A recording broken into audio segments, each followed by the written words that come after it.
ഒരു ദിവസം ഞങ്ങൾ ഇഫ്താറിന് പോയപ്പോൾ കണ്ട കാഴ്ചയാണിത്. എല്ലാവരും ഭക്ഷണം കഴിച്ച് എഴുന്നേറ്റ് പോയപ്പോഴും ഈ കുട്ടി അവന്റെ ഫ്രൂട്ടിയും ബിരിയാണിയുമായിട്ട് അങ്ങോട്ടും ഇങ്ങോട്ടും നോക്കി അവിടെ തന്നെ ഇരിക്കുന്നുണ്ട്. അവന്റെ അരികിലിരുന്ന് അവന്റെ വായിലേക്ക് ഭക്ഷണം വാരിക്കൊടുത്തപ്പോൾ എത്ര സന്തോഷിച്ചു കാണും. ഒരുപക്ഷെ ആ സന്തോഷം പുറത്തറിയിക്കാൻ അവൻ അറിയാത്തത് കൊണ്ടാവാം അങ്ങനെ ഇരിക്കുന്നത്. വീണ്ടും വീണ്ടും അവന്റെ വായിലേക്ക് വാരിക്കൊടുത്തപ്പോൾ അവന്റെ ഉമ്മയുടെ കൈകൊണ്ട് വാരിത്തരുന്ന അതേ സ്നേഹവും ലാളനയും അവനും ആ സമയം അനുഭവിച്ചു കാണും.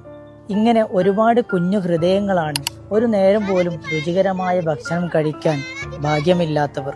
അതുപോലെ തന്നെ തന്റെ കുഞ്ഞിന്റെ വായിലേക്ക് ഒരു പിടി നല്ല ഭക്ഷണം വാരിക്കൊടുക്കാൻ ആഗ്രഹമുണ്ടായിട്ടും അതിന് വകയില്ലാത്തവർ. ഉള്ളുനീറുന്ന ഇത്തരം കാഴ്ചകളാണ് ഓരോ ദിവസവും ഞങ്ങൾക്ക് കാണാനിടവരാറുള്ളത്.